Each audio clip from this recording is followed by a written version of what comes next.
Is an informal advisory group for the city's integrated pest management program. We've been meeting almost monthly for 20 years. And it's an interdepartmental group featuring featuring IPM coordinators for the big departments and whoever else wants to come. And it's always been a really good opportunity to have conversations and to have some great speakers. Go for it. Yeah, no. Got it? Yeah. Cool. So today we actually have a double header, 2 for the price of 1. We have Chris Buck, who was originally scheduled to speak last month, and I apologize again for all of the chaos that prevented us from doing that last month. I thought we had more chaos when I walked up. Well, that's a different convergence of meetings. But for those of you who weren't here, there was a scheduling error, and this whole place was booked, and we couldn't even do our presentation. So thanks to Chris for being so patient with all that, too. But Chris is back to talk about right shade, the right place. Chris is with Public Works. And to continue the theme, the Public Works theme, we also have Brian Pease from Public Works after that to give a short talk about a case study he's worked on in replanting some really beautiful medium strips with wildflowers. So it hit the jackpot this year if you haven't seen it yet. So, and then after that we'll have a chance for the usual kind of discussion and problem solving session. I have a few announcements. If I have time, I'll tell you about the International IPM Symposium, which was last month in Baltimore that I went to, and I will turn off my cell phone, as everyone else should do. And we have, this month, we do not have DPR credits because there was a different speaker scheduled for this slot. In association with the pest exclusion group that's meeting here today, we found out at the end of the week last week that they had to cancel due to medical reasons, and it was too late to change the DPR credit. So we do have ISA credits, and if you're Bay Friendly qualified, of course, this works for Bay Friendly. They just ask if you were here when you renew. So they have a pretty low bar on continuing ed. And is that? Okay. Beautiful. Yeah. So I guess we don't have a changer. I can click it for you if you want to walk around. I'll do the best I can. I have so many images, I'll drive you crazy. Okay. So let me figure this out. So thank you. This is Chris Buck from Public Works. Woohoo! Yeah, thank you. So I have so many visuals from last week when we had the scheduling conflict. So there was a moment where we were like, well, should we just go do this out in the field, you know? And I'm not that exciting a speaker. I have 100 images, and I was like, oh gosh, this would be terrible. So I'm glad that we can do this indoors in a controlled environment where I get to show all these images. So I will not bore you. There's not a lot of charts and graphs. We're going to do a little bit of a deep dive into Phoenix canariensis, or the Canary Island date palms along the Embarcadero. So we will get into some good technical meat, but I also just have a lot of visuals just to keep it lively and entertaining as much as possible. 10 years ago, you know, I'm a certified arborist and a certified tree worker and a bunch of other things. But 10 years ago, I was looking at the International Society of Arboriculture monthly magazine, and in the back it was like, oh, call for presentations, the international conference. And I had been an inspector with San Francisco Public Works for a year or two, and I thought, no, someone in the Midwest would probably want to hear about urban forestry in San Francisco. And so I pitched them on this idea called the carrot and the stick, and it was about how we do fine property owners for excessively pruning street trees, but how we don't want to do that. Really what we want to do is use the carrot, use education and outreach. But in that presentation, my whole hook was just showing these really cool photos of San Francisco from car chase scenes. And I'm not even a car guy, but there's amazing documentation on San Francisco's urban forest in these old movies, whether it's if you're a Hitchcock person, right? Alfred Hitchcock, Vertigo. So this is you're like, why is the car on the left side of the road, right? we're not in England. Well, this is Bullitt. This is a chase scene on this alley on Sumner Street near 8th and Howard. And when I was living there one night, I couldn't fall asleep. I put on the TV, and there was this Clint Eastwood movie called, and I'll move out of the way here and there, but a Clint Eastwood movie, and basically there's like these model cars were really popular in the late 80s, and he was being chased around the city with this mini car filled with explosives, and he's trying to get away from everything.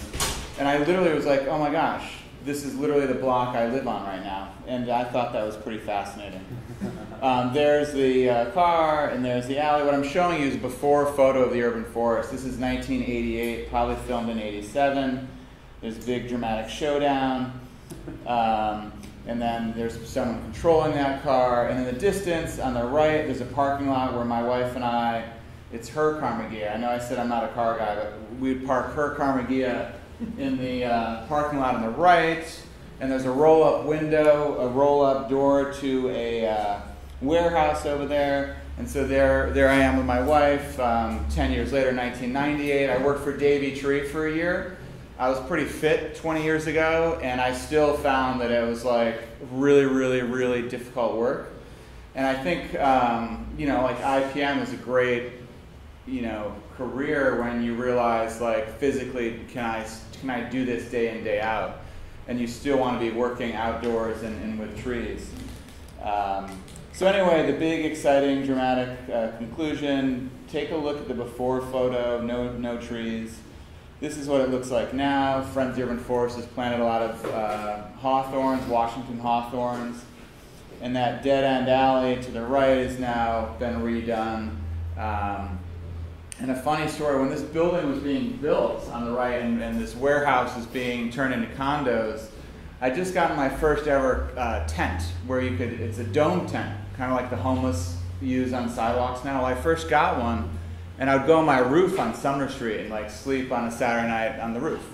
And one morning I heard someone like yelling over at me, and there was a homeless guy on the top of that building shirtless, and it was like Mad Max, and he was like, whoa, and I just looked at him, and I realized like I had long hair. I was sleeping on the roof, and I just kind of gave him like a fist, and I just quickly went back down, and I didn't camp out there again. I was like, okay, you know, my wife was like, easy there, kiddo. So bringing it back to San Francisco urban forest, the reason why I showed the before photo is that historically, San Francisco has never had, up until very recently, much of a commitment to plant trees across the city. So up until a year and a half ago, this was the universe. San Francisco Public Works planted and maintained 1/3 of the street trees. So any of these highlighted streets are the streets where we planted and maintained street trees. 2/3 of property owners in all the non-highlighted areas, those folks were totally on their own. So Friends of the Urban Forest got started in 1981. By comparison, Tree People, the nonprofit in LA, they started in 74, so they beat us by a few years. But Friends of the Urban Forest started in 1981 as a way to help property owners, you know, help them plant trees. Basically, the community was like, you know, the city's not doing enough. Planting a few trees on some of the main thoroughfares is not enough. And a lot of the thoroughfares were planted because, you know, transportation and tree planting mitigation were seen as a connection there. Now, what that meant is, so in 2000, I started at Friends of the Urban Forest as their education coordinator. So for 5 years, I worked there, and I answered questions from the public about whose tree is it, right? We're confused. And so I did that for 5 years, and then I became an inspector of the city. And we would take, even up until a year and a half ago, we'd take a call, and someone lived on a corner property, and we'd say, okay, the tree on Geary Boulevard is maintained by us, the city. The street around the corner on Baker is maintained by you, the property owner. And they're just kind of like, is there a sign out there? Like, there's no sign out there that says, you know, tree maintained by city. Oh, this tree the bill is being foot by the property owner. And it got really technical. Inside this booklet, you know, we had even maintain trees so they don't have to repair the sidewalk, right? And then we say, oh, that's tree maintained by the city. And they're just like, ah, okay, well, the reason I'm calling is because the sidewalk's really jacked up, the tree needs to be pruned, I love my tree. I don't want to spend $5,000 maintaining it. So, a long story short, one positive thing that happened on November 8th, 2016 was this little doohickey. Proposition E passed by 79% of the voters in San Francisco, which basically said the system's dysfunctional.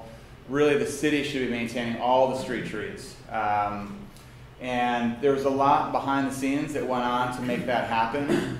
We, of course, as city employees, couldn't advocate for this proposition once it was put on the ballot. But obviously, we were there at the party waiting for the returns to come in. You know, if we want more people to plant street trees in San Francisco, you know, there needs to be more of a commitment that the owner's not going to foot all the bills. So we finally have that. As of July 1st of last year, 2017, the city is now responsible for the maintaining the street trees. And we have an urban forest plan now. We had done a financing study, and we had completed a street tree census, so we now know how many street trees we have. It's 125,000.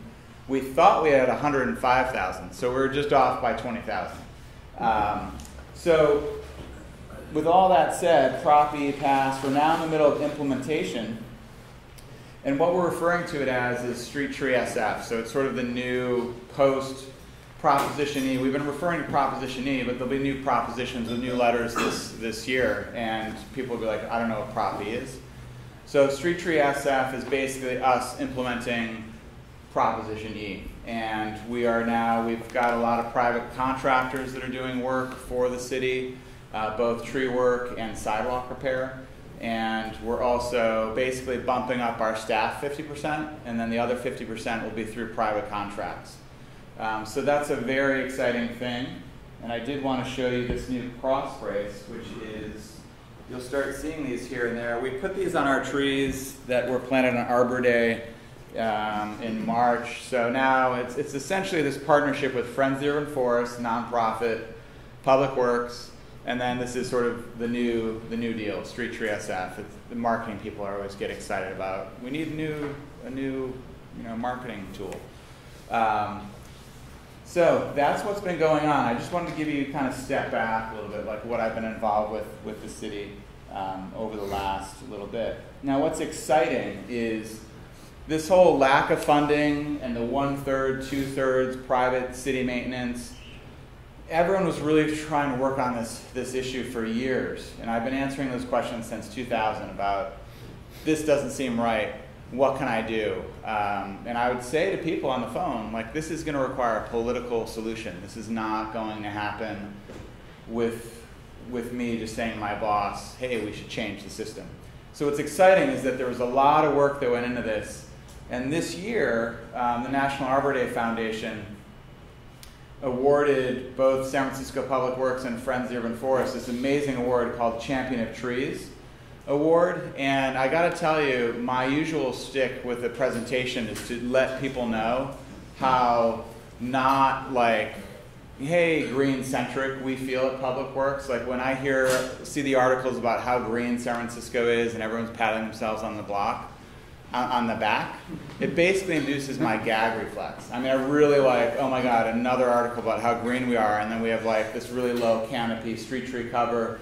So I'm always quick to point that out, not in this, like when I'm out of San Francisco, I don't want people to think, here's this San Francisco guy who's going to tell us all how great they are. So that's a little bit background on where we are within the urban forest. I didn't want to just get up and start talking with a little bit of context on street trees, because we'll be talking a lot about street trees. I'm not going to go into a lot on big picture IPM, right? Obviously, there's a lot of knowledge here, and obviously a lot of it is, on some aspects of it, much greater than my own. But there's a lot of information about IPM on the internets.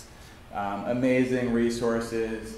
I just kind of refreshed my mind. A month ago I kind of Googled it, and I clicked images, and there's just so much amazing information about IPM on the internet. And the key thing that I'll be talking about today is really, but again, we will get into a little bit of more technical detail.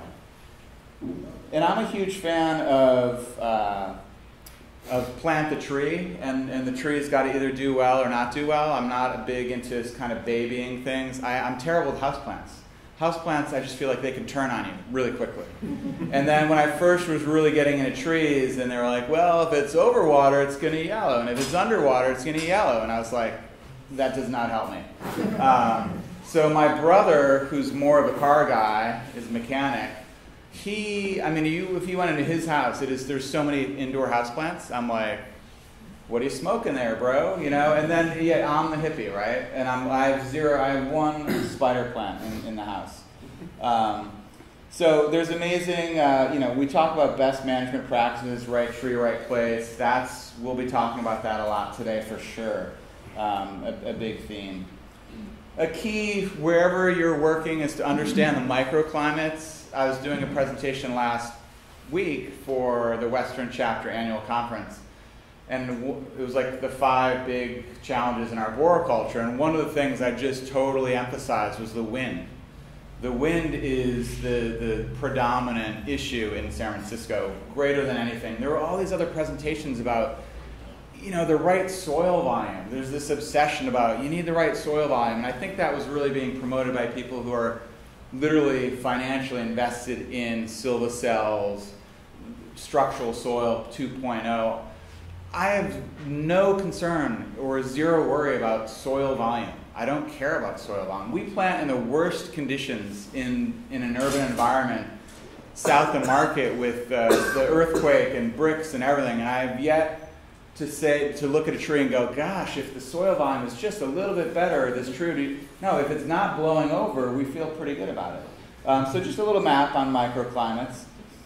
So ginkgo, right? We all know female ginkgo bears a fruit. It's brutal, but I figure we just start with this classic issue.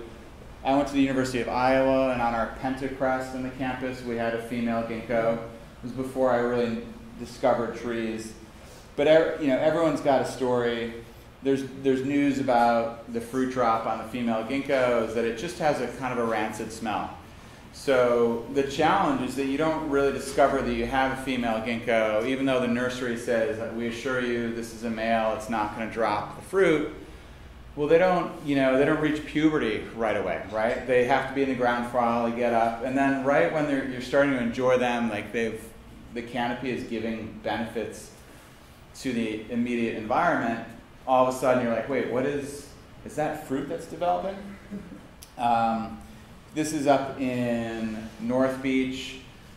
The ginkgo, the street tree out here on Greenwich or something, that one produces fruit. And that owner, I haven't heard from him in several years, which is probably a good thing. But he worked with people in Chinatown to have the fruit harvested. But that's when the tree was a little bit smaller. And as the tree keeps getting bigger and bigger, it gets a little harder and harder to kind of maintain that arrangement. That was amazing. Speaking of right tree, right place, here's this little side street, like a 6-foot sidewalk, and they planted another ginkgo, right up against the building. We're dealing with this stuff all the time. We have a lot of people that want to plant trees in alleys, and we really thread the needle on what our minimum basin size will be on an alley. We won't get into all that, but as I wanted to find the ginkgo, I remember, I'm like, no, it's someone in North Beach, there's a female ginkgo, I know it's there.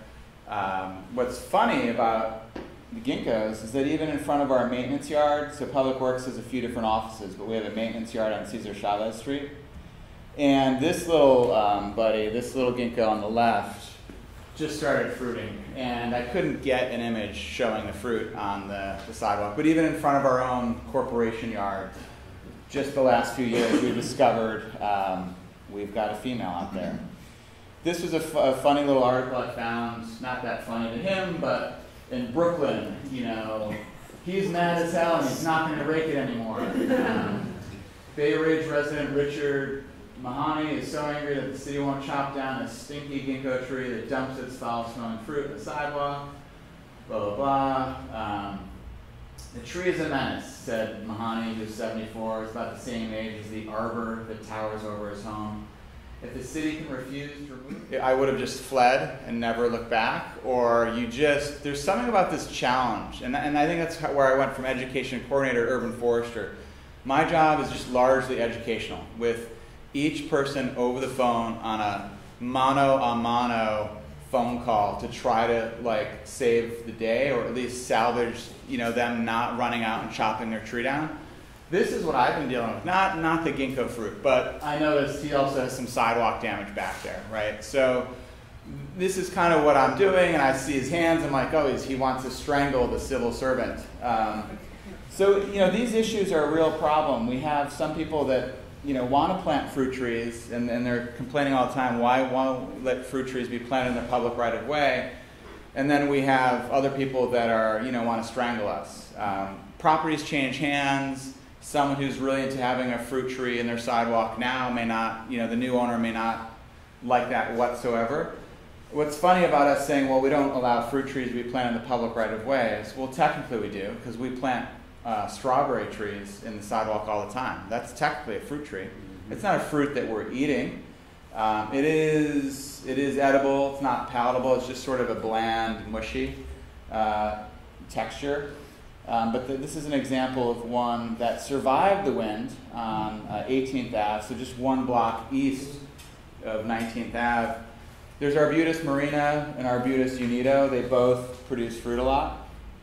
This is one by James Lick. We ended up removing a couple of them because the residents across the street were just so upset. And what's interesting is,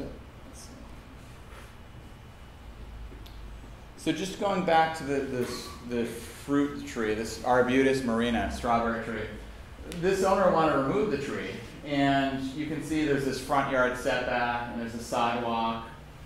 What's really interesting about the avenues in so many neighborhoods in San Francisco is that the public right-of-way doesn't end where the sidewalk ends. When they developed that community, it costs a lot of money to pour a sidewalk. So, you agree with the city's like, okay, give us a 6 to 7 foot sidewalk, and even though it's still public right-of-way, it could kind of be like your yard. So what we end up doing a lot is when we have to repair a sidewalk, or someone wants to remove their tree because it's damaging the sidewalk, we'll explain to them, look, technically your property line is not until way farther back, closer to the front of the facade of your building. So I know it sounds controversial, but we're going to need to give up some of that grass or some of your front yard so we can expand the opening, the size of the tree basin, so we don't have to cut roots unnecessarily. And this owner, we denied the removal application, and they went ahead and they did it. We have to show them a diagram. They're like, what are you talking about? We show them a diagram, a parcel map. This is where your property line is. And it's a little bit hard to see, but they push back by just a couple of feet. We just want, and it's a modest, this is hardly a big basin expansion whatsoever. We will go as big as we can, typically. So they did that. They pushed it back. The fruit drop was never really a discussion. They thought this tree was way overwhelming the site. They thought it was, getting way too close to the roof. And I was like, are you kidding me? You can't have any more room than this. Now I can't say that way. I say it in like 5 sentences. And I always think of Pulp Fiction. There's that scene with Samuel L. Jackson, and there's the white guys doing the robbery and stick up in this diner. And I always just say to myself, like, be cool, Ringo. Like, I'm saying be cool, Ringo to the customers, but I say it, like, depending on who they are and what their background is, I say it in a different way, right? I say it like, well, Mrs. Smith, there are a lot of benefits to trees, but what I'm saying to myself is, I'm just always repeating, like, be cool, Ringo. Don't lose your cool now. But we get a call from Friends of the Urban Forest. We see these things. We don't need, we get people from the public that call things in. Topping trees in San Francisco happens a lot. And we are finally, now that we maintain all the street trees, we're going to do more outreach. And it's just so frustrating. It wasn't a fruit drop issue, so that's a little bit unrelated. They couldn't get over the fact that they had a tree. And at last week's conference, I was joking that, I keep asking my supervisor for a title change, and I want to be urban forestry psychiatrist. Because I feel like I know about plants and trees. We need to go deeper. Like the people do not know how to live with trees in their immediate surroundings. It is really a thing, and we're battling it all the time. So one thing that we see with Arbutus marina every now and then are these sort of cankers, just to put it out there. The bark really dries out, and suddenly the trunk is splitting quite a bit.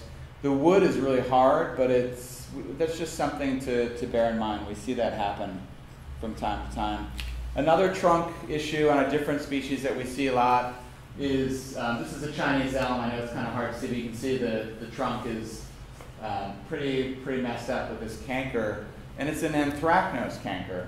There's anthracnose that impacts the leaves, but there's also a canker that will girdle the trunk. And what's amazing about Chinese elm, Ulmus parvifolia, it's really hard wood. So sometimes you're thinking, how is this even still standing? You know, we'll have these trees splitting apart, and if it was a different species, we'd run out with the lights flashing.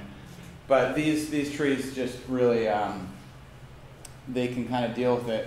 What's amazing is that our Chinese elms on Folsom from like 21st heading all the way up to Bernal Hill, none of those have anthracnose canker on their trunks, which is kind of nice. And I don't know what the deal with that is, but it's just something to note. I put some information in here a month ago about Market Street, and I think it was to kind of get some sympathy, you know, as the urban forester. So talking about right tree, right place.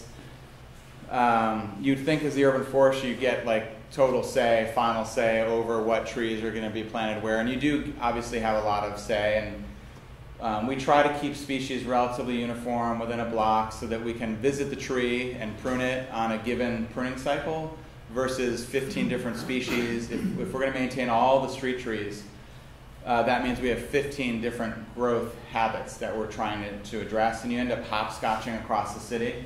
So that was one thing. Like Van Ness, the bus rapid transit project that's out there, it's a great transit project, but I jokingly refer to BRT, bus rapid transit, as big removal of trees, right? Because a lot of it's like, oh, look at that, the preferred alternative is right there in the center of the median, where all the really large trees are located. It took us 1.5 years to get through the permit process to allow the removal of those trees on Van Ness.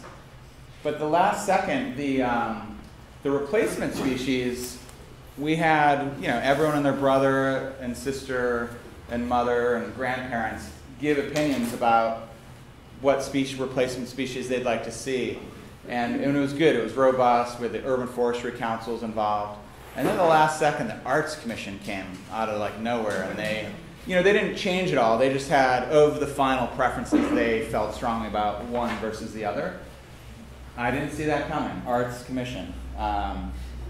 So anyway, Market Street, I think what I was thinking about is that there's now some of the platanus are serving as a great host for the swallowtail butterfly. And right when you thought like everyone's ready to like part with a lot of these platanus or sycamore, we jokingly call them sick-a-lot. You know, it's midsummer and they're not green, right? They look terrible. They've got anthracnose and powdery mildew. Right when you think like there's some kind of consensus, you know, there won't be. Someone comes in the last minute and go, wait a minute, the platanus are an amazing green corridor for this butterfly, and that's a great point. So now, you know, we'd never do whole-scale removal. It's just going to be like the weakest trees we'd remove, and we'll keep the ones that are healthy. So there's going to be something for everyone. But these are all the different teams that are involved with something like the Better Market Street planning process. There's a lot of other people. I don't see urban forester. I mean, we have public works listed there. But, so this is a little gnarly for the early morning, but it's a little bit hard to see with this lighting. But this is not a crime scene. This is Corymbia phycifolia, what we used to call Eucalyptus phycifolia. So Corymbia phycifolia, just talking about right tree, right place. Some of them get this kino sap, right? So kino is the name of the plant gum produced by various plants and trees, particularly eucalyptus.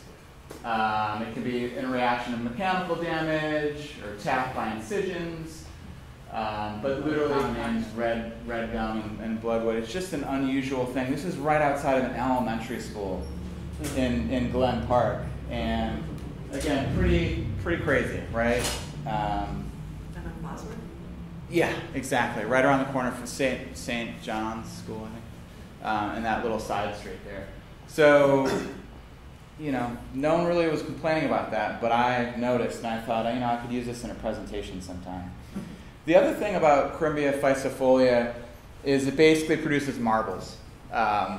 So, you know, this on a steep street, we just have people call us all the time. You know, hey, I'm going to trip and fall. And we take it seriously, but, you know, we're not going to necessarily remove the tree. But that's a real drawback with that species. The other thing, too, is they get massive. And sometimes they've been planted in a pretty narrow sidewalk, and it's just right tree, right place. We don't plant these in the sidewalk unless it's super wide now. Chris, that's the crimson flowering one, right? It is, yeah. Most of them are really a deep red. They flower around I finally figured out when they flower. It's like mid-August. It's right around my birthday. I finally remember like what time. It seems like they flower a little bit throughout the year, but mid-August is when you'll really see them deep red. But there's also like a pale yellow flowering type. So some are different. So I want to do a little case study here. Myopterum. So Myopterum latum. You know, we weren't planting it about 10 years ago. We had really, I don't know what it was that we didn't like about it. Because when I look at these photos now, I think it's really awesome. It creates this umbrella canopy, meaning that all the foliage is out on the outer periphery or perimeter of the canopy. And these can be planted way out in the avenues and still do really well, handle the wind just fine. But they just fall out of favor. We just felt like, yeah, they're not a great tree. Maybe it was sidewalk damage. But in retrospect, the sidewalk damage wasn't that much of a deal breaker. Well, no, well, that's what I'm working up to. So 10 years ago, exactly. So 10 years ago, like we literally had a meeting and we're like, let's get this back on. Like we were literally walking down the hallway and like, you know, sat down at our desk to be like spread the word. Let's talk to our colleagues at Friends of Urban Forest. Like, there's so few species that do well in the outer avenues, and that was the idea. It was like in the outer avenues. Gosh, you know what? Look at these trees. Like, this is a great tree. And I literally like, you know, Murphy's Law. Within a month, you know, there was like. First, there was something that came out that was like related to the vineyards, and I forget what the name, like oak, apple, something or other. Like brown apple moth. Maybe it was, but we had a myopterum right behind our trailer at the maintenance yard on Cesar Chavez, and you know the leaves started getting, so the thrips started spreading. So basically, we were ready to put this tree back on our let's plant more of this, and then the thrips came, and it was really depressing. And this is a depressing series of photos, but I'll duck out of the way. But you know, I showed you the before. This is kind of during. This is kind of how it is now, and that's how it was before. So obviously these were too many, planted too closely together, but you know, when you look at how it used to look, it's pretty depressing. So yeah, thrips is a big problem. And what's amazing, of course, we know, is that if it was a cash crop to some degree, there would be all kinds of resources thrown at it. But it's not a cash crop. There's the insect. There's a lot of great information. I don't expect you to read this, but I just wanted to put out there resources like UC Cooperative Extension has really great information about IPM. And so generally in San Francisco, we really try to avoid planting things that are going to require like a chemical solution. I think, you know, the great thing about the Bay Area is that there's this aversion to, you know, using chemicals. And so there's just a lot of things that, again, usually the wind, for me, the wind is a factor, not for me, for everyone. The wind is going to decide what can survive. But we really do avoid, it's just not a good look if the city is going out and, you know, needing to use chemicals to get something to survive. So the thrips is an unfortunate situation, and we'll have to monitor that. The thing I want to dive deep. So Phoenix canariensis, Canary Island date palms, we have along the Embarcadero. When that was damaged in the '89 earthquake, it was a chance for that area to be re-envisioned. And I think it's obvious. The palms, you can transplant them as a large size and put them in, and you have this immediate transformation. So it's not too surprising that that's kind of what everyone gravitated towards. So for better or worse, the palms are there. I mean, they're pretty, in many ways, they're really amazing, and I've developed a much better appreciation for palms over the years. So we've lost some palms due to fusarium wilt. And this is in 2014. We had 8 really dead-looking palms out there, and it caught the attention of the news people. And then I don't talk to the media directly. We have a handler. So Rachel Gordon used to write for the Chronicle. Well, she came over to Public Works about 5 years ago. When she came and joined us, I was like, oh my gosh, that is the most amazing thing Public Works has done in a long time. She's great. Obviously working with the media, she understands what the media is trying to do, and she is really good at giving us hey Chris, I'm going to give you clearance, these are the questions they're going to ask. Let me just remind you, avoid these things, avoid these pitfalls. An example is in the Tenderloin a year ago, the Victorian box trees, the Pittosporum undulatum were flowering, and it smelled nice. And I guess there was enough in the Tenderloin where there was online chatter, and it was like, what's that smell in the Tenderloin? And it was like something that smelled nice. So Rachel was like, it's going to be really easy to come across as being condescending to people in the Tenderloin. It's like, isn't this cute? So she was like, don't be tone deaf. Don't get sucked into that. Talk about the species, what it is that makes them smell, all that. But don't make a joke out of it. It's not. So we have things like that. I mean, that's a lighthearted, good story, right? Usually it's more, why is this tree being removed? And it's much more tense. But that's a good example of easy guidance, where if you don't realize it, you think you're talking offline, right? Oh, I'm just going to joke for a minute with that reporter. Some reporters, if you think you're off record, you are not, and that will be their lead, right? Urban forester thinks it's funny that something smells nice in the Tenderloin. So she's amazing, and half the time now when we get calls, she doesn't even need to talk to me or our superintendent. She knows the answers, and she just lays it out for them. I have way too many slides, but I wanted to tell you guys about this report we had done by Henry Donselman. So, we're not palm experts, and I'm going to show you a lot of slides that shows you, oh, that's fusarium. Oh, that's not fusarium. That's something else. So my approach as education coordinator and urban forester has always been, even when I'm trying to identify a tree and I'm not sure about the tree ID, I approach from a very humble place. I know what I don't know, and I know what I know. And I'm not a beat my chest, that's of this species, and I know, and I'm I'm going to wait until I have all the information. It's cool, it could be this, it could be that, but let's double check.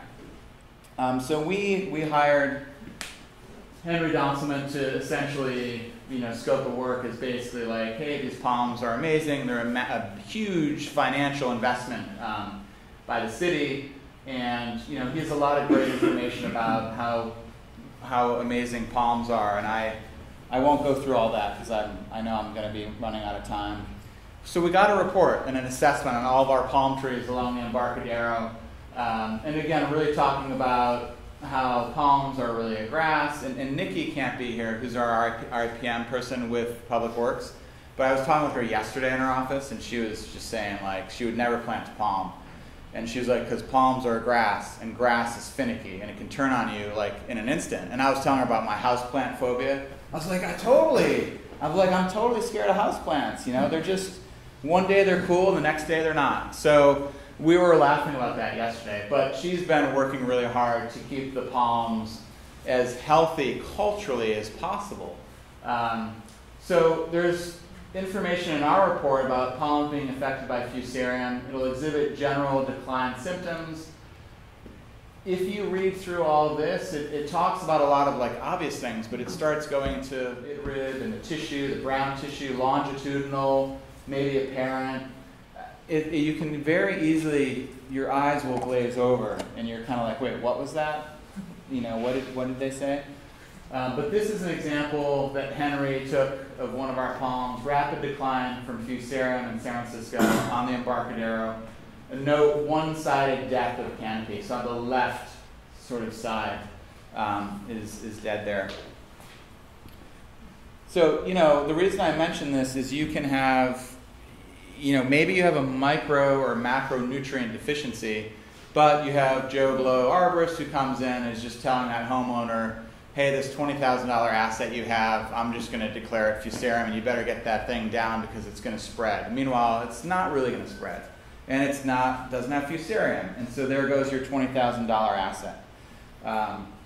So it keeps talking about what some of the things could be that are causing a palm to look sick or ill. And it does say clear symptoms of Fusarium wilt can be masked by the occurrence of 2 different diseases on the same plant, such as pink rot. And so that reminds me back to the like, okay, so I'm not an expert, and there's a lot of unknowns. We need to hire an expert. If we have the media coming on us about the palms, the best thing you can do is hire one of the best specialists in the world, right? Because then follow their advice. That's the other thing. So Henry did a great report for us. So it was really educational. It wasn't just like, here's your problems. It was really to help us, and we're actually going to meet out next week and do another round of walks out there to check in on the palms. Progressive frond death from oldest to newest canopy, one-sided leaflet death on the declining frond, prominent brown stripe, starting at the trunk, extending out over a distance towards the frond tip. So he has a lot of really great information. And he also talked about when you're going to replace it, basically do a contract and have a crane come and replace the entire thing all in one grab. Don't use a chainsaw. So there's a lot of really great information on there. And then he also talked about the new palm should be planted at grade. Immediately after planting the root ball should be drenched with 10 to 15 gallons of subdue max. This should be repeated at 6 weeks. I had very good success, 90% following these recommendations. So in his report, he gave us some recommendations of what to do. We don't have our own tree crew remove the palms that have Fusarium. We have a special contract, so we can basically take everything from the report and say, you're going to remove these exactly as Dr. Henry outlined in the report, because we don't want to spread it. That's the last thing we want to do. Phosphite is recommended by him. I thought I might end up giving you like our exact formula. I don't quite have that for you, but he has some examples of where it is, and it's a soil drench. Palms don't have a vascular system the way that regular trees do, so it's more of a soil drench there. And this is, so basically we have Nikki, Deshelia Mixon. She's out there. What we do is we water the palms. So people think that palm trees are this drought-resistant plant. Well, some may be, but certainly Phoenix canariensis are not. They're in these oases where there's wells and groundwater that's just sitting there. It's really, I finally saw one for the first time about 6 years ago. 10,000 palms area. It was really neat to see that. Like, it's literally a lagoon. So some of the palms at 6th and 6th Street near Market and Mission, those weren't doing well. And Ken Allen, before he passed away, he said, get water on them. That's what those require. So we have a lot of information on our report. I'm going to move through a few things. One thing that Henry Donflin noticed is that the palms on the left side that have the turf with irrigation this canopy was a lot fuller than the ones over here that were not getting more directly irrigated. And again, just pointing out that actually with irrigation, you can see that again, like I would have to brush up on this to know for sure. And that's basically what we're going to do next week. This one is manganese deficiency, and they're saying it's a little bit flat topped. I don't even almost see what they're talking about, but again, he's emphasizing, like, don't just go out there and run roughshod over these. So here he is talking about harvesting the trees intact, digging out the root ball and craning it out. And so that's what we do. Now Nikki, she can only work out there from 2 to 4 in the morning. So when she's out there watering and putting phosphate on there, it's happening at 2 to 4 in the morning. So she has a different shift because MTA we can't be near the trains. Pruning palm trees, he put this in here. Generally, I always thought it was like 3 and 9, degree. But he's even saying, like, you know what, keep on some of those lower ones, remove dead fronds, but even keep the ones that are drooping down. Pruning equipment and sterilization, he had a really brilliant idea. His was label your saw with that tree. What we do is we buy, I know that we buy brand new handsaw blades, and we use one per tree, and we don't use that again. But I like this idea of using Clorox, cleaning them, but then labeling them, and then we could actually use them a few years later. But we tend to be, I hadn't read that before in a long time, and I'm like, well, if we're buying new ones, it's still worth it when you think about how much can go wrong out there. So, So anyway, he's basically saying we have good baseline data now, we can kind of build this relationship and work on these. And here's some of the results. So he then went through all of these, and it was like fusarium, yes or no, nutrition, and then other recommendations, which is really helpful. That first page looks pretty good, right? And then things get a little squirrely. So suspicious, yes, rapid decline. Advanced fusarium apply, phosphite. So he really tried to give us a tree by tree recommendation. We ended up removing maybe 7 or so of the palms, and a lot of the others were still like half the canopy still green, and we were like, we're not going to let go of one of these palms unless it's absolutely necessary. And the good news in this research is that the spread, it's not, leaving one that has fusarium isn't this immediate problem where it's spreading. In his report, he went through that in great detail. The other interesting thing about the Palms Lane Embarcadero is that technically that is all port property. So Public Works was maintaining the palms for the port. And the director of the port had an office right across from, in the ferry building. And so one of the things that that was happening is she wanted the palm just cut out immediately. And we had some folks at Public Works who were starting to feel like, we cannot wait. This contract is taking way too long. And we're thinking like, you might think you're getting pressure right now, but go cut those down with a chainsaw and have some more of those die, and then you'll see if you should listen to us or not. We held off, we got the contract. Now at the end of the report, Henry Donaldson wrote, this is really cool, I wanted to include this. Extremely impressed with the knowledge and information that Carla Short shared with me about trees and palms in San Francisco. She's the former urban forester, she's our superintendent. Her city arborist, James Deviney, he was an inspector with me. The two of us were covering the entire city at one point. James Deviney was also well informed and a true palm plant aficionado. I suggest you give him charge of overseeing these palms. He would do a great job. So I really love this, and one of the reasons I love it is because James prepared for this site meeting with Dr. Henry Donaldson like a boot camp. He was like, really getting into palms. He knew Jason Deweese over at Flora Grub Gardens, and he was getting ready for the doctor's visit. He was like, all the plant anatomy, the rachis or rachis, however you pronounce it. He was ready for this meeting, and James Deviney was literally on cloud 9 for the rest of his days with us. He eventually went to go do some farming in Grass Valley. So but he was literally, his feet did not touch the ground for months. He was like, the doctor told me that but meanwhile, he was literally, it was like boot camp. He was like, I think I'm ready.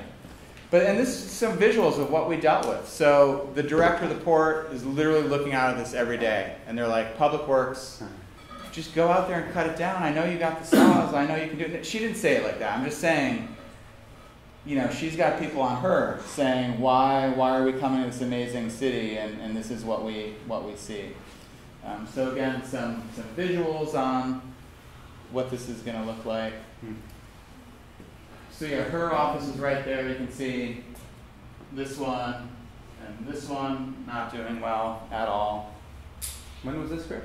This is like 2014. Okay. So about 2014. And here's a different view. I have some really fun photos here. So we're really done with the charts and graphs. So Phoenix dactylifera is the obvious replacement. It's not known to be impacted by fusarium at all. So to the layperson, okay, we've got replacement palms. I personally feel like they're like a shell of their former selves. They don't get so full, and they don't droop down. The fronds come down, and then they just break at like a 45-degree angle, and they look broken, and then the public calls to say, hey, these fronds are broken and don't look good. But I put in a bunch of visuals because I wanted to play this little game of spot the imposter, right? The dactylifera. So here's just get a little feel for that. And then I had fun with this, but here's another view of the same situation. And then here's the imposters, the Phoenix dactylifera. So, you know what? From a general perspective, that's not bad. Quick side note about the palms on the Embarcadero. During I was like, what was that called again? But yeah, the Occupy, Occupy movement. We got one call, the mayor's being pressured. What are you going to do? People are camping out. It's like Woodstock out there. And and I finally got the call. And they were like, the mayor wants us to go down and see if anything bad's happening in Palm. What's going on underneath there, underneath those tarps? What are they doing? We're hearing the feces are near the palm base of the trunk. This is terrible. Our palms are at risk. And they're thinking yeah, that's our angle, right? We're going to clean this thing up if we can say that his palms are being jeopardized. So I still had long hair then, but I had my vest on, my fluorescent vest and my badge and a clipboard, and I just went right in. And it was amazing. I went in by Justin Herman Plaza, and I got into this network, and in the middle of the network, there was a library. It was amazing. There was literally this lending library about the resistance. And it was just really neat to have that opportunity to go in. And I wasn't infiltrating. I was just I'm here to look at the palms. And there were different people that came up to me, and I'm like, okay, this must be their communications person, and he's whisking me off. And I was like, if the palms are cool, and I'm like, stay cool, Ringo, be cool. But I'm like, you may never see me again. And what was amazing is people were sleeping around the bottom of the palms. And there's that phrase that you don't do that where you sleep, right? So my report back to the director and the mayor was great news. The palms really aren't being damaged. Well, what about the strings and the ropes around the trunks? Well, they don't have a vascular cambium. So a little bit of rope action on the palms, as long as it's not gouging it, it's not cutting out the vascular cambium. So, I know I didn't solve anything there, but it was a little victory. One thing, all this focus on the palms of the Embarcadero, and the doctor's out, I was like, oh my gosh, we had palms on Dolores. I was like, oh my gosh. And it was this epiphany. We've lost just one palm on the median, on Dolores. And we've replaced it with the shell of its former self, the dactylifera. But I'm really proud of that. And I think that's because we have a single crew that we use for pruning palms. And it's always him. And so, fingers crossed, we're doing good work out there. Not using chainsaws, using an individual handsaw, and either disinfecting it or literally buying a new one. One other thing, a new book about palms with the Flora Grub Gardens. It's not going to go into IPM, but he's an amazing resource if you ever are like, hey, here's a photo, what is this? Is this a micronutrient, a macro, what am I looking at? We call him all the time. So with that, I should do a little bit of a time check. I have additional info. We should probably, we need to leave a half hour for Brian. Sure. And at least 15 minutes at the end for discussion, so maybe another 10 minutes. Perfect. Okay, great. We want to have a chance for people to ask you questions. Yeah, exactly. So let's do that. So what I want to do is go into a few species, some more species-specific issues that we have in San Francisco. So calorie pears get fire blight. And this is Valencia Gardens, the new Valencia Gardens of 10 years ago on Guerrero. We were still planting calorie pear, just kind of hoping for the best. Oh, New Bradford, does New Bradford have more resistance to fire blight? Well, as it turns out, not necessarily. So I have this unfortunate series now of like healthy, happy to slowly gone. So that's what we're about to see here. So we started seeing, fire blight, bacterial disease, it kills sections of the canopy. And if it's just impacting some of it, well, they just prune it out, sterilize your tools, and that's it. But some years it'll be worse than others, and then some years it impacts more critical parts of the canopy. And so I was using Google a month ago to kind of go into the story of that. There they are removed, and now we have ginkgos that are out there starting over. So I feel a little bit like, it was a 10-year setback. These are calorie pears at South Van Ness, and one thing that's interesting is that with the drought, the calorie pears a couple of years ago didn't leaf out almost at all. They leafed out, because some of these photos, this photo is taken in July. So that's July 2015. We'd had a drought that winter before. So a tree that's deciduous doesn't even have leaves in July. Now Jason Dewey is the palm guy. He hates calorie pears. A lot of people really hate calorie pears.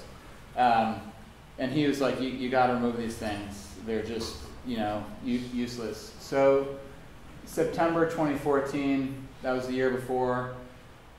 But we found out this is a flowering cherry. Flowering cherries, because I thought it was a drought. Like, hey, it's the summer and it hasn't even finished leafing out. Again, unscrupulous arborist who's just like not bothering to do the research. Hey, you had some sidewalk repairs somewhat recently. You've got branch tips that haven't leafed out. I think your tree's on the way out. Well, what we found by going to conferences, I was convinced it was the drought, but at a conference, someone who knows a lot more than I do, who's a scientist about this stuff, said, what, it was that particular year, it was a mild winter. So, I was like, mild winter. Now, the last couple of years, we've had a couple of cold periods where it got pretty cold, and the cherries are doing much better. So it was like, I think the drought played a role, but it was also like this really mild winter. So because this is showing the cherry tree, a year later in the summer, and it's doing great. So that's the cautionary tale. Sometimes things will happen and they're seasonal. It's not necessarily the end of days. This is Edgewood over by Parnassus. There's a lot of purple leaf plum. The Bleriana, X Bleriana, is the one that gets like aphids, and it's just a smaller, stuntier looking tree. So this one is not on our list of recommended species. Bleriana, it's just, you can remember with the X. If it has an X and it's a purple leaf plum, it means like don't do it. The one that we plant, we really discourage the planting of the purple leaf plum and the flowering cherry because everybody loves to just plant those. It's this safe little tree.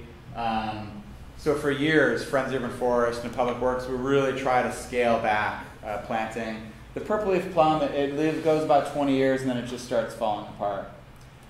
So Mayten or Maytenus borea is my wife's favorite tree. It's willow-like. It's not a willow. It's a beautiful looking tree. The issue with Mayten are the roots. They sucker. And we've had stories of someone having a street tree out front and a basement under their house and having these runners pop up in their backyard. We don't plant it anymore, not because of this, but because it causes sidewalk damage, the roots do, but they're not tolerant of root pruning. So you go root prune the tree, repair the sidewalk, and 6 months, a year later, half the tree is done with that. So for us, it's intolerance to root pruning. But we're also aware of the roots that sucker up. Now, my favorite species of tree is it's not a West Coast tree, but it's the tulip tree, Liriodendron tulipifera. So these are planted on University Ave in Berkeley. So when I moved here in '96 from New York City, it was amazing to go to Berkeley and just be like, I can't believe I'm in Berkeley, USA. This is amazing. And then it just got better because my wife was driving and I was like, oh my gosh. And she was like, she thought she almost like went through a red light. And I was like, they're all tulip trees. So pretty cool. But I soon learned that they were much aligned along University Ave because of the aphids and the honeydew drop, and then that attracts black sooty mold. And as you can see in this image, the sidewalk looks pretty slick. So we just planted them on Masonic. I'm not quite sure how that happened, but our landscape architects kind of slipped them in. We'll see how they do. Just a couple of final things. So holly oaks, we plant holly oaks in the Richmond. In the last couple of years, they've been really hammered by oak moth caterpillars. So that's been an issue for us. And then just something separately, more like siren chasing, but ficus trees and blackwood acacia we don't plant anymore as street trees in San Francisco. And for the ficus, it's really the branching. We did not do structural pruning back in the day. We do that now. And so a lot of these trees have codominant stems with included bark. The blue paint tape is going to hold the tree together, or those, or whatever those other strings are. I don't know if they were trying to monitor the crack. I was on my way to work last year over near here, and we had another ficus. It's a stem failure. So codominant stems with included bark. There's basically one stem is growing in width, the next stem is growing in width. They're growing apart from each other. So in high wind, or not even high wind, but under weight, they split apart really easily. This image near Joe DiMaggio Playground in North Beach, we got a report of a tree that had split in half, and you always, it's funny, like, well, did you like walk around the tree? And it's like a joke, right? You're like, what do you mean? Of course I walked around the tree. But I remember being at this intersection, and I didn't notice anything until I got to the back side. And I was like, okay, so half the tree did split off. So that's why we have not been planting ficus. Ficus also do a lot of sidewalk damage. What's amazing though is that we cut roots on ficus really aggressively and rarely if ever see a root failure. So that was like, it was like the pro and the con. Like, the bad news is they damage sidewalk. The good news is we can root prune the tree and still keep it. But because of poor practices by Public Works over many, many decades, we started seeing a lot of these fail. Now what we've done is on Hyde Street in Russian Hill, it's a bad look for the city to have a ficus down across the street and block the cable car line. So the community along Hyde Street really values the ficus trees, and they heavier than we typically would. So we did some judicious heading cuts. We had very specific pruning objectives. You don't want to typically head a tree or top a tree, but if you have a specific objective in mind and you can document that the right way, you can use heading cuts. Now on Lombard Street, as you head up to Coit Tower, those 3 blocks, that community had zero interest in keeping the ficus trees. They had zero acceptance of liability or risk, and they really spoke loudly, and we ended up, it took a few hearings, but we ended up removing a good amount of them, maybe 75% of them, and replaced them with olives. So we don't ever say it's going to be this or nothing. It is always going to be like, let's try to figure out, is there a balance here? And it's never a death sentence for every single ficus. We will still keep them if they have decent branching and we feel like we can continue to manage them. The issue with blackwood acacia, now they're terrible in open space areas, heavily invasive in open space areas, blackwood acacia. They don't tolerate root pruning. So they would damage the sidewalk, would root prune, and then, you know, like the next day, not literally the next day, but they would fall over. So we had a lot of blackwood acacia on Haight and Divisadero. We still have a few, but we do not like to root prune those. And it's not a good look. Hoodline is like, I think they exist just to document tree failures, you know, in San Francisco. They're so fast and good at that. But it's a really bad look. It really, you know, undermines confidence, right, in the urban forest. And to a lot of people here, we probably feel like we can accept a lot of risk, and sometimes there's too much, the sky is falling, but sometimes literally the sky is falling, and that undermines the credibility. So the goal of public works, obviously, is to be safe, clean, and green. We don't want trees to fail. There is no perfect tree. So if anyone of you figure that out, you will be more famous than Steve Jobs, and you'll be wealthier than Steve Jobs and Bill Gates. Because this is an international thing, the search for the perfect tree. This looks like a perfect tree, New Zealand Christmas tree, but it's repeatedly damaged the sidewalk, right? So every tree has a drawback. People hate the flowers. These flowers are these little needles, and they just plaster someone well, if you're fortunate enough to have parking regularly in front of your own home, this is a problem for you. And again, that's where I'm like, stay cool, Ringo, be cool, you know. But I'll just say like, oh, you know, sir, you must live in a neighborhood where you're lucky enough to park under your own tree on a regular basis. And they're just like, you know, they're like, you're not being cool. Deshelia is our IPM specialist at Public Works. Literally, she couldn't be here. She's had some major meetings to deal with. But I did want to give a shout out to her because she is really helping us make sure that our palms on the Embarcadero or the port's palms or the public's palms are well maintained. And then I'm Chris, and I really appreciate the chance to just, you know, kind of get out of my cave and talk to people about something that isn't always so negative. Because most people call me every day. It's about what the problem is. No one ever calls to say, hey, I just dropped 10K on my tree, and want to let you know I still love my tree. So I love getting out and meeting folks. So thank you.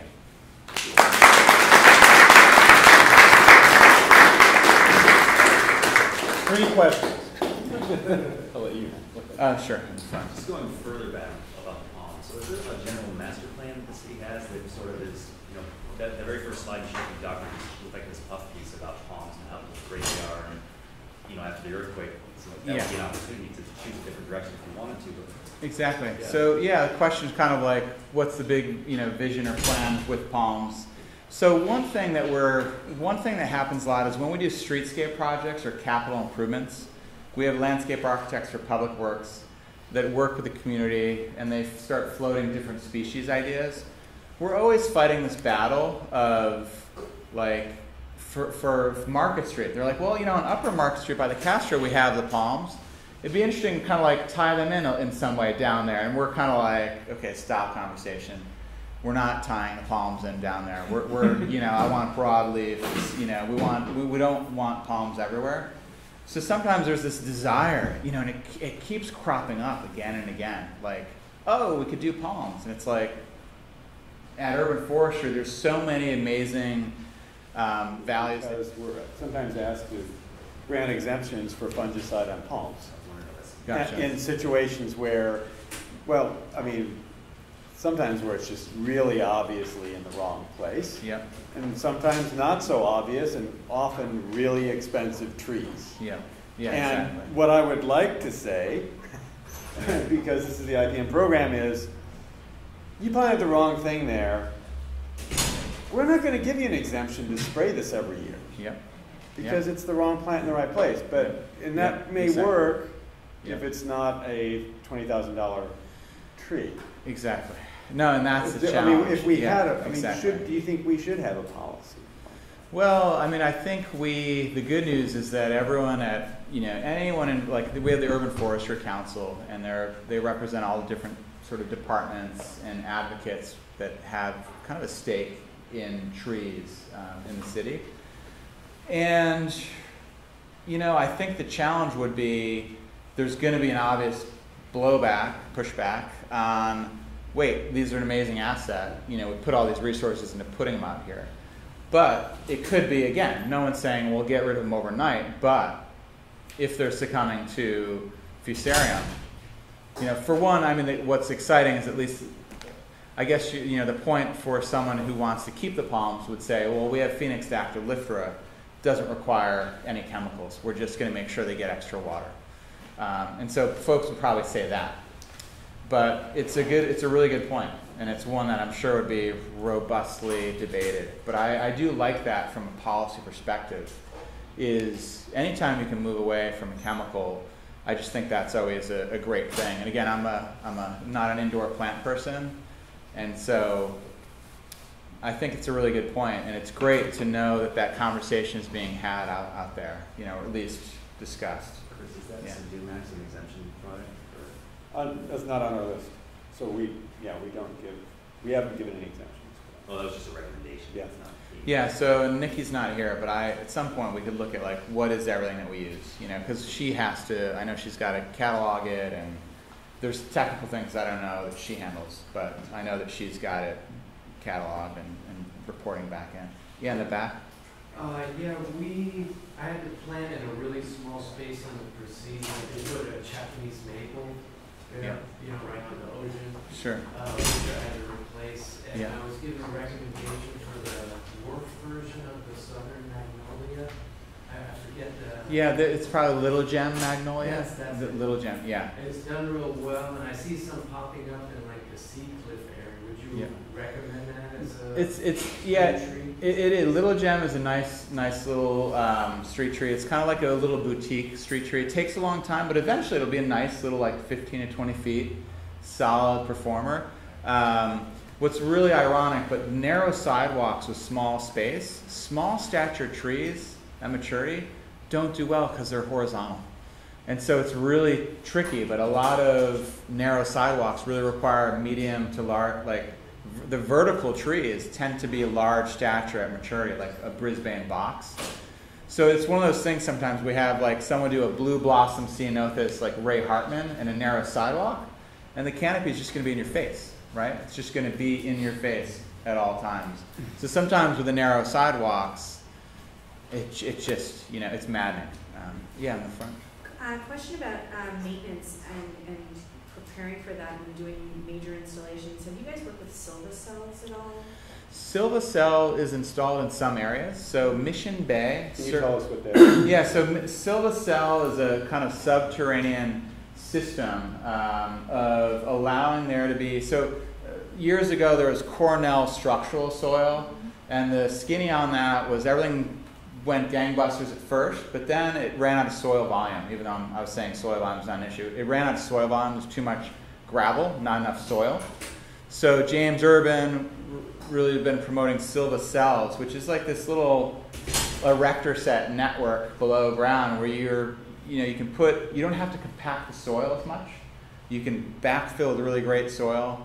So some large scale projects do trigger either a trench of like all soil, where they literally put in great soil for the whole block. So on Mission Bay, certain large developments, the planning department triggers that, and they say you have to do a trench install of, you're not compacting the soil as much. So there are a lot of discussions about what's the best way to come up with sidewalk alternatives that will work, and so far there isn't one thing that is clearly, head and tail above the rest. What we typically do is open up the basin size, so we're not repairing that immediate area again. We're not cutting those roots over and over again, and just leave it as a really large basin. And you usually see that more on like Dolores Street, where we have a huge opening. But a lot of the sidewalks are too narrow to do too much of that. And a lot of the infrastructure solutions, like rubberized sidewalks and all these other things, there's still drawbacks. There's like, you got to tie it back into something.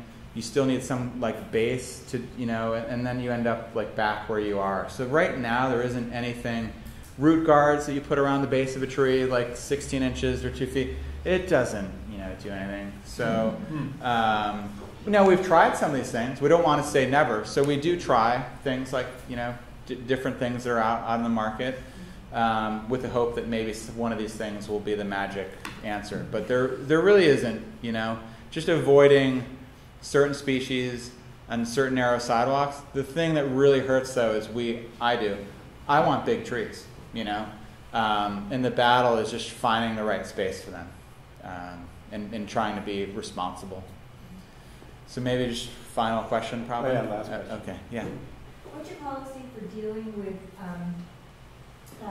tree roots growing inside sewer laterals and impacting Okay, all so the building systems underground? Exactly. So that's a great question. So Proposition E, or Street Tree SF, the city is now responsible for planting, maintaining, pruning street trees.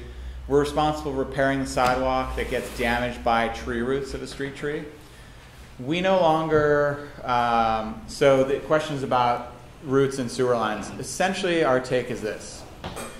Up until about 10 years ago, for the streets that we maintained, we would reimburse people for their cleanouts if they jet it out or snake it out. We would also reimburse people for the repairs. And then we did this financing study as part of the urban forest planning research, and we realized that we're the only large city that was reimbursing property owners and giving them new sewer laterals. So we don't do that anymore. And the theory behind it is if you have a hole in your roof, so if you have a hole in your roof and you put a branch through the roof, you say, look at what this tree just did to my roof. Well, the sewer line typically is old, it's earthen, it's 80 years old, it's terracotta, it's cracked, it's chipped, it's leaking. So typically what we say is there's something that starts with the sewer first, it leaks, and then the tree roots absolutely do take advantage of that and absolutely destroy it, but it starts with an issue with the sewer line first. Because if the sewer line's intact, it wouldn't be dripping. So our take is, unfortunately, that's still the one thing that is on the property owner, with the idea that it's an issue with the sewer line. And it's hopefully one of those things you only repair certainly once in a lifetime if you're the current owner, but like every 80 years or so. But it's expensive. You know, it's 10 to 15K to redo the front part of that sewer line. They typically require that when you sell the property to the next homeowner, you have to repair the sewer lateral or have a certification, at least now. Yeah, that's interesting. I'm not aware of if they have that in San Francisco, but that would be an interesting way. No, yeah, sure. Okay, well, thank you again. Thank you.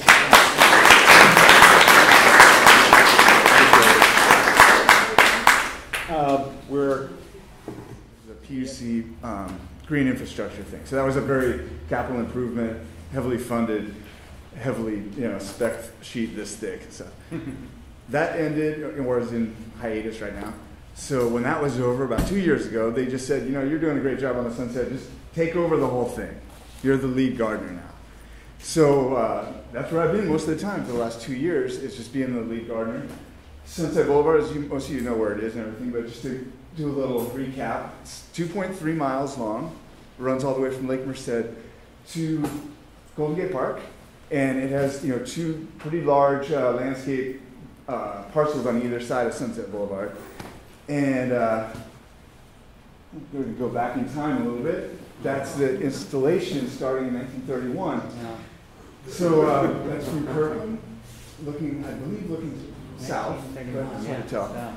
But yeah, one thing to remember, we're going to talk a little about native plants. There were no native plants on Sunset Boulevard, right? It was all sand dunes. And it was, as far as I know, somebody can correct me, I'm really an amateur historian, but I heard that it was designed, the landscape installation was designed by John McLaren, who also did Golden Gate Park. And it's basically, that's what it is today. So he designed it as basically kind of a grand boulevard. It's really unique for the city. It's the biggest single landscape feature that Public Works handles, for sure. And it's also definitely the highest profile, I would say, if you added up all the cars that are zooming down it every day. It's a thoroughfare, right-of-way, and most people are seeing it at 30 miles an hour. But, it was designed with this kind of grand Victorian architecture of, the stately trees, big lawns, and then your shrubbery and ornamentals. And from talking to elderly residents that have been there for a long time, they tell me, oh, it was so beautiful in the 50s, and you wouldn't have believed it, so trim. I think they had about 10 full-time gardeners taking care of it back then. By the 90s, by the 80s, 90s, it had gone down to about 5 gardeners.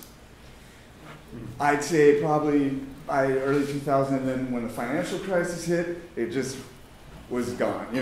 We just became part of emergency maintenance. Arborists go out there when a tree branch falls off one of these old cypress, and we litter pick it, and go pick up the dump. When people go dump a truckload of garbage on there.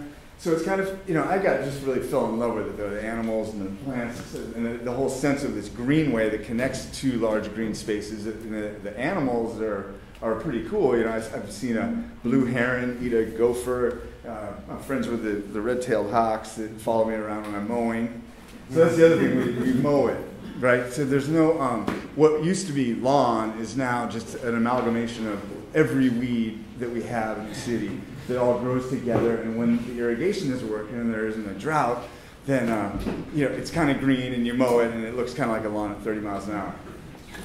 So it's challenging. It's a real monster. So I'm the only gardener taking care of it, and I sometimes have a couple PSCs helping me out. But so when they gave it to me, they gave me a lot of leeway. Basically, they're like, just take care of it, make it look better, or make it look not getting worse. Yeah. One of the first things I noticed was just how many atrocious features there were.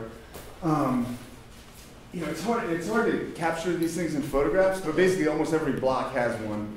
It's a dead tree, completely dead. It's been dead for 5 years, 10 years, with ivy growing in it.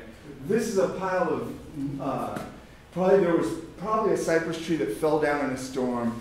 The arborist root ground the stump a little bit, left the pile of mulch. Eventually, ivy and Himalayan blackberry will grow over that pile of mulch. So that's why we have stumps, clumps, and bumps. When you dig this up, you don't know what you're going to find. It could be, a Samsonite suitcase from the 70s or a car battery, whatever. It's just, when we have to go mow, we were driving John Deere 72-inch mowers, it's a treacherous, bumpy ride, and you have to go around all these dead trees and stuff. So right away, as a gardener, again, I have done high-end gardening, so I'm kind of detail-oriented, so they gave me something that I'll never run out of work. I was like, can we just do something about these stumps, bumps, and so my boss was like, yeah, sure, take this machine and do this, So they gave me this little skid loader and a flat rack, and I just started tearing it up. But I did have a little plan in mind, but this is like what I'm doing. It's like just one little 100 square foot area can fill like 2 or 3 flat racks. The spec was that when we finished constructing the rain guards, we hired this contractor to come in and squirt hydro seeding around all to protect the disturbed areas. I was not impressed with the outcome of that hydro seeding for how much we spent on it. It just didn't come up that much. The weeds took it over again. We had the problem with the irrigation not really hitting all the spots. So we got some wildflowers. I do like wildflowers, but I was looking at it as more like, how can I do something that'll make these things, some of these open spaces look a little better. So I got my boss to buy me a 50-pound bag of this mixed seed. So this is on Brotherhood Way, and he just started letting me experiment. So this is last winter. We went out and grubbed it out with a rototiller and just kind of lightly raked it out. And I was experimenting with how much do you have to rake out the clumps of grass and stuff to give the wildflowers a chance, and let's see what happens. So last year this worked out pretty good. That was only a couple days work for me and like a couple people. And this is blooming in April. They were installed in December. So they bloomed pretty much all spring, and there's no irrigation. Okay, the key was we got it in like in December, so that it still got rained on. That was one key point. We're dealing with a lot of areas that don't have any irrigation. So this is what makes this presentation fun. Is it worked kind of, but I didn't like it all the way, because the next year, the weeds just came back. We have so many weeds here. So if you can go on Brotherhood now, you'll see we still left a little of these patches because there's some in there. But, you know, as a landscape feature, it's just not enough to have it look raggedy for me. You know, it's like I wanted to try and get it, you know, see what we can get and that it will also reseed itself. You know, that's kind of the beauty of the native wildflowers. Like, you know, you're gonna let them go till they dry, then drop the seeds and come back. What are the flowers you have on I'm going to show you a list. I just have a picture of the packing slip, but I've got the list on as part of the thing. It's about 11 different things. There's lupin, poppies, blue buttons. Wow. I'm not going to try and improvise a list. We'll talk about it when I display. Yeah, it looks really cool. But like I said, it wasn't quite enough for me. So I kept kind of thinking, this is another example. Like, so I had this sack that I just carried around in my truck, and he had me just go out. He's like, there's some weeds coming out of these pots. You know, the pots had kind of a boring display, if you ask me. There's just the flax and the rosemary. So last winter, when I weeded out, you know, 10 minutes, you know, I'm just like, pulling weeds, whoosh, throw some seed in again, wintertime. So I come back like 2 months later, it's like, dang, that looks cool. So it does show that the wildflowers can work in these certain ways. You know, they do want to come out, you know, when they get that a little bit of water. Okay, so we're back to where I was grubbing out on Sunset. So that's the same scene as I showed you before where the stump and the clump was. So it's like torn up, right? This is part of the explanation and the justification for the whole wildflower thing my boss has let me spend the time on it, was that we can't just leave this scar. Now that I got the stump and the clump out, you know, you're not going to just leave a big mud pile. It's common sense. So do that with the light machinery, then have a little crew do a little light, more cleaning out and raking it and grading it, and raked it out pretty good. And then we had irrigation on this one. So what's interesting about this site, which is at Wawona, and this is last fall, and it was actually, so it was planting them out of season. You know, usually you plant wildflowers in the winter, early spring, you know, before the rains. But this was like in Indian summer, September, October, but I knew I had the sprinkler and I couldn't wait to see if they would do anything. So I just went ahead and sowed them, and they popped up. Like, it looked pretty cool for a while. So, you know, I was like, that started getting me pretty excited about there's something here. But again, like right away, the weeds just started coming back, you know, and as soon as, you know, the dock is this tall and the wild oats, it just starts to not look right. And the whole thing is we're trying to eliminate that blighted look, because as soon as it looks like a crazy overgrown area, people start calling, and then other people come and throw a shopping cart in there. And, so like that was done in the early fall, and now it doesn't look too good right now. It's like the weeds took over, and we had to start kind of mowing it. But I'm trying to let enough of it drop seed, you know, and we'll just throw more seed on it. But so this is the extent of the experiments with just straight up sowing in grubbed out soil. Then we have this is still looking pretty good at slope. I asked the lady in the training, I was like, what about if you tried sheet mulching with the wildflower seeds? So she's like, she had not really thought of it. But she's just like, okay, just do the sheet mulch on top of this grub, you know, the rake soil, but you know, you don't even have to grub it out that bad. That was one thing I liked, is you don't have to try and get every root out. She said, put the cardboard down and put 3 inches of compost on top of that, sow the seed, no mulch. Okay. So I picked my next site, this is at Ocean and Sunset.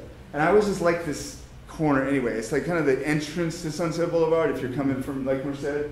You know, that's the sloped overpass where our office is. It's kind of like, welcome to Sunset Boulevard. This exact location was a big tree stump. It was a black pine that fell down about 3 years ago. You guys might remember. It was crazy. Big tree fell over. They chopped it off. The stump was there for about 2 more years. Then they finally hauled the stump out. So I graded it out with the skid steer. And then it sat there for another while. But that was when I had my sight on it.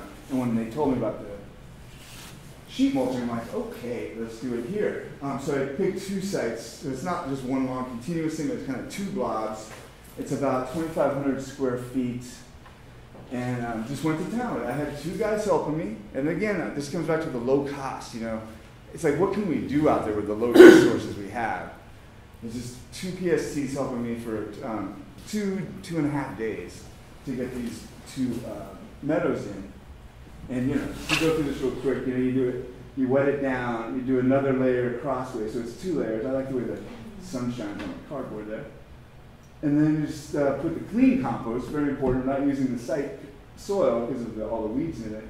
And that's installed, right? So this was in December. And I watered it in when we first put it in. When they were about this tall, I put the rainbird, which I had to run with a hose from a fire hydrant across the street. So I did supplemental water on it, just the planting, and then one other time because it wasn't quite raining yet. After that, it was just nothing but rain to water. That's the list. We can go back to that later if anyone wants a copy. But it's all I developed it. It's a custom mix from. It's supposed to be Pacific Coast Seed Company. Got cut off. They are really nice. It costs about $40 a pound, and a pound does 1,000 square feet. And it's, I designed it to kind of have some sequential blooming. The Clarkia hasn't even started blooming yet. The Achillea will come out a little later too, but right now it's all lupin and poppies. But so this is 2 months after sowing. And that's when I knew we were onto something, because it is like, you get in it, it's like you can't find a weed in that. It's just completely solid, and it's doing what, my dream really was, like, can you get this wildflowers that just grow so densely that the weeds can't get started anyway? Nothing came through the cardboard except for like a dock. That's a strong one that can pierce through, but really it's like 100% at that stage, looking amazing, and I didn't even touch it again. Like with the rain we got this year, we kind of had some late rain, which helped. And that's what it's looking like right now. It's even looking better from, that picture was taken 2 weeks ago. Nice. And it really, you can see it from the road, like when you're driving by Sunset at 30 miles an hour, it's like, what? So there's more color than has been on Sunset Boulevard for decades, I'm sure, and I haven't really seen any other wildflower patches that look that good. So I think that the sheet mulch really works, and it could work in so many different applications. If I was to try and do a more capital installation, like classic native plant restoration effort where you're going out on a hill and planting 1 gallon Bacchus or whatever, which is always so hard to make work because of the weeds, I would try and do a planting in this, because what these things are doing is really like holding onto the soil moisture, and it seems like they're just thriving off the mist that we get in the sunset, even when it's not raining. It's just they're not even looking dried out at all. But that would really protect other plantings. The cardboard is cheap. I would say that the materials for this block, which visually it is like a whole block, was probably like $300, and then a couple days of labor. So I'm like, that's pretty cool. Not a capital project; it was just part of maintenance. Right. And then, so I have some for sale. If you guys want. That's about it.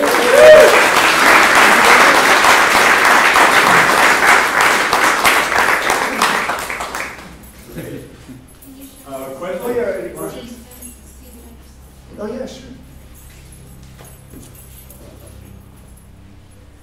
So it's 3 inches of compost, you said? Yep. And it's just straight planting. It's not even compost. It's like the classic nursery mix from Linkso. Are you used to send that to park soil? No, we're a public works. We don't get parks. Are you in charge of the meeting also in between, or no?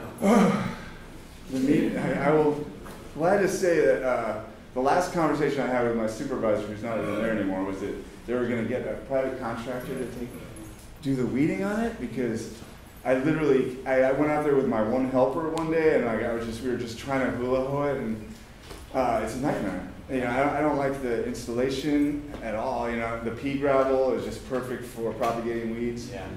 They didn't put the plants densely enough, and they just want to keep pushing that succulent design that I don't like, and I can't do it. The last time we really got it looking clean was last summer when we had a youth garden, youth summer job program, and so we had like 40 teenagers out there and doing the lane closure.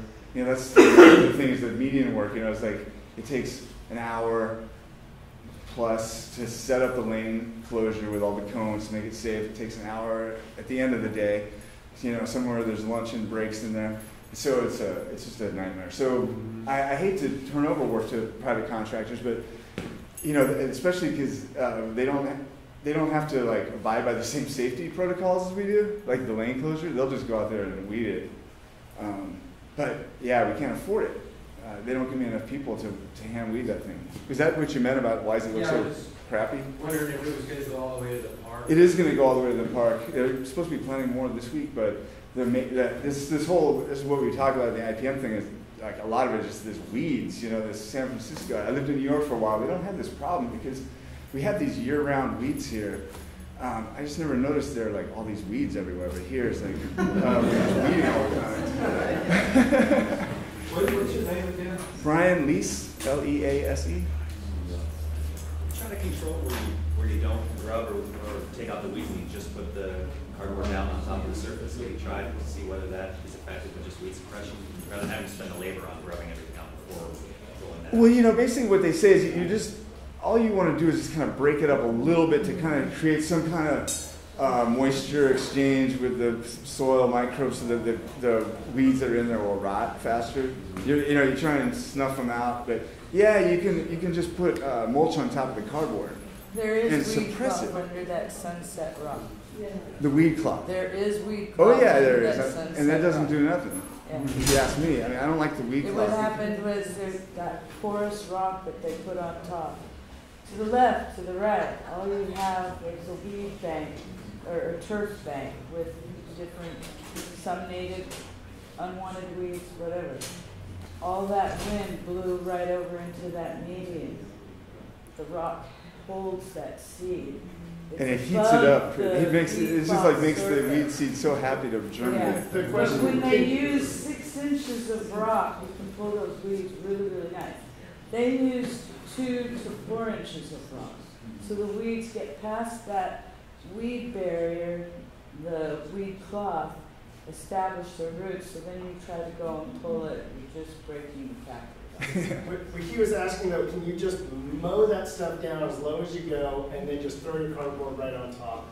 Instead of having to get in there and rototill and rake and grub and all of those other Absolutely. I think you can. Yeah. I think you can. I just haven't tried that yet. Okay. Yes, you can. Just sow the seed right into the compost, or you top dress that at all? Oh, you just, I'm just like hand sowing it and then going lightly with a rake, then throwing a little more compost on top just to hide it from the birds. It doesn't need to be planted deeply, but I try and basically do a little everything. You know, I'm raking it in, I'm throwing a little more seed, I'm throwing some more compost, so that hopefully I have seeds like in the matrix. And that's why I don't know if I mentioned, but I do overseed, a little over the recommended, I think. I'm not even out there with a scale. I'm just doing it real like intuitive. I've never seen images of that nice rolled out cardboard like that. I'm pretty sure it is. I would get it from Ewing. So it is a product specifically for that. It's corrugated on one side. Yeah. That I would hope so. I mean, why would you make cardboard out of fresh lumber? I don't know. I don't think so. I have a question. Some traditional wisdom has it that wildflowers, native wildflowers, are adapted to pretty poor soil. Yeah. And then they might have an advantage with poor soil over the weeds instead of having the really rich compost. So I'm really interested to see how this, like next year. Yeah. And that's what we are like halfway through now. I'm really curious to see, for one thing, how long it blooms before if I have to like go set up the rainbird again, if it starts to, or, and then we're already 6 months after the planting almost. So we're already kind of taking up a pretty good amount of the year, and it looks this good. So, the kind of the key is like, can we get it to look good for almost a whole year, and then hopefully it'll just drop so many seeds in the same location that it'll come up pretty good next time. Just a question, is that attracting bumbles? Oh yeah, absolutely. That was it. That's supposed to be in the whole list of beneficial things. But yeah, I'm seeing so many more bumblebees in general on the boulevard since we started planting. And this is not the only place. There's also one that's done like this at the corner of Kintara. And then there's some other places that, that are just done the other way where it's still real weedy. But the good way is what I'm going to call the good way. Just a second part of that question. Do you know if the seed mix is pre-treated at all? with any sort of fungicide or insecticide? I don't think so. I just came up with this variety mix, and my supervisor ordered it, but I didn't see anything like that on the packing slip, so I don't think so. It's not done to wildflower seed, only to turf seed. The lupin is coated, it's not with any, it's with a scarifying agent so that it'll bloom, or it'll germinate, but other than that, because we do the same thing, we use the Pacific Coast seed, we do the berry wildflower mix, which is a couple extra species, it's like 12, I think, rather than 10. Mm-hmm. And we have similar results, but it really does help to, clear the area and then sow the seeds, but it's hard to, June, July, when everything starts drying out, we always get calls like, hey, it looks like crap, all your wildflower seeds are starting to Just drown wait, out. they're almost dropping. Push, just give us a little more time, let them go to seed, and then we'll come in and weed whack everything down, and then we try to keep weed free, and then let things come back next year. Varying results. Yeah. Well, we'll see. Yeah. Well, let's give Brian another round of applause.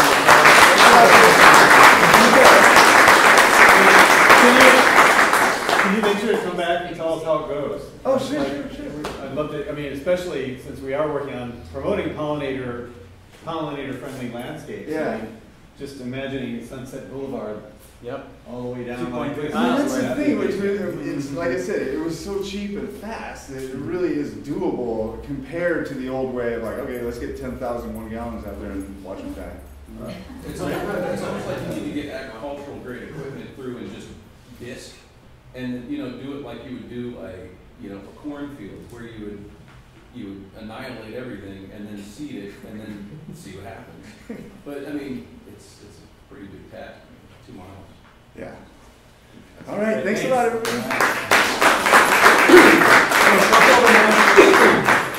First of all, could I say to do it yes. for 2 minutes, elevator speed? Yes. Yeah, okay. I taught a class called Weeds in the Urban Landscape for many years at Barrett College, and I turned all my notes and stuff into a book called Weeds in the Urban Landscape. Where they come from, why they're here, and how to live with them. Live with them can include anything from, letting them do whatever they want to, spraying everyone as it comes up to some sort of intermediate, eating them, strategy, which is what I advocate, really all based on knowing the plants, knowing how serious they are, making priority lists, practicing good IPM. Got a chapter in here on IPM. I've also got a chapter called Pesticides 101, which tells how you should do it if you must use your pesticides. Covers 100. Book is available. The thing I advocate is get your local bookstore to order you one. They can be ordered from Penguin Random House, which is the distributor. The publisher is North Atlantic Books. Or if you must, from Amazon. But the more business you can give your local independent bookstores, the happier they'll be, the happier I'll be. What's your name again? My name is Richard Orlando. And Richard has been part of this group for many years. I'm from Sanford. No, I live in Oakland. Oh, you live in Oakland. But do you have a section in there for jewelry making with English days? That I don't. Give me a lead for all that information. If it ever goes to a second edition, I'll. You can both do it. Go ahead. Okay, that's my elevator. Thank you, Richard. We should have had the wine and the hors d'oeuvres and so forth. The book. Oh yeah, the book. I'll be doing some readings. Yeah, drink the coffee. Drink it quick. We have the other group coming in exactly 2 minutes, and we have to kind of make the move fairly soon. But I do want to tell you also, and Luis asked me to remind you of this. There is a bill in the works, AB 2422 by Richard Bloom, who is I think Santa Monica, right? Who's he's put out a lot of good legislation in the past, and he's been a big ally in a lot of issues.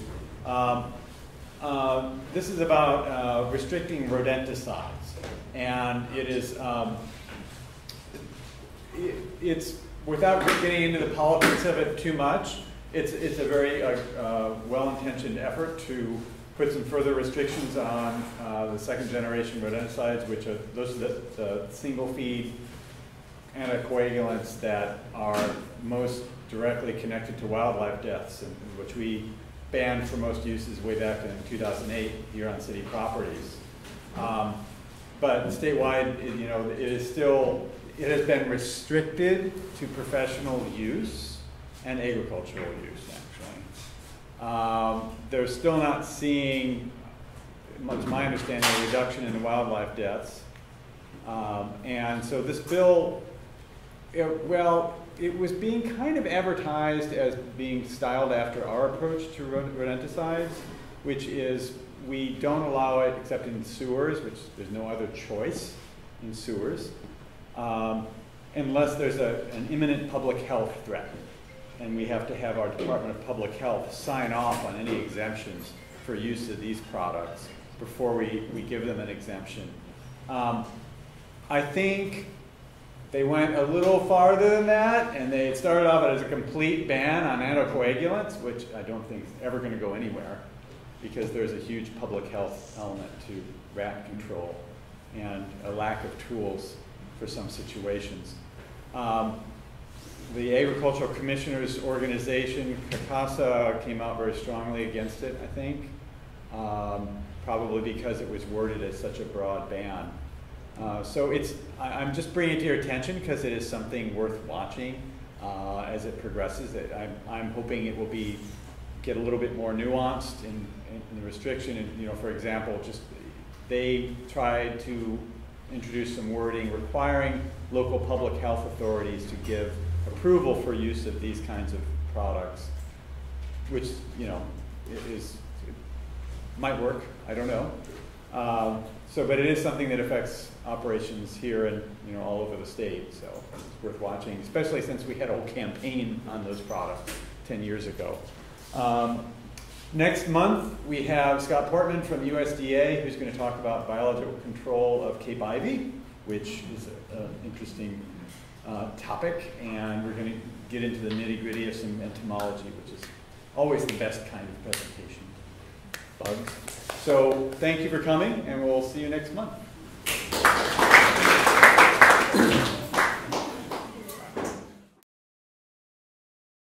whole life and have done a lot of different stuff. I ran a community garden program here in the 90s for Slug, and also lived in New York for a while. That I am rooftop gardening, so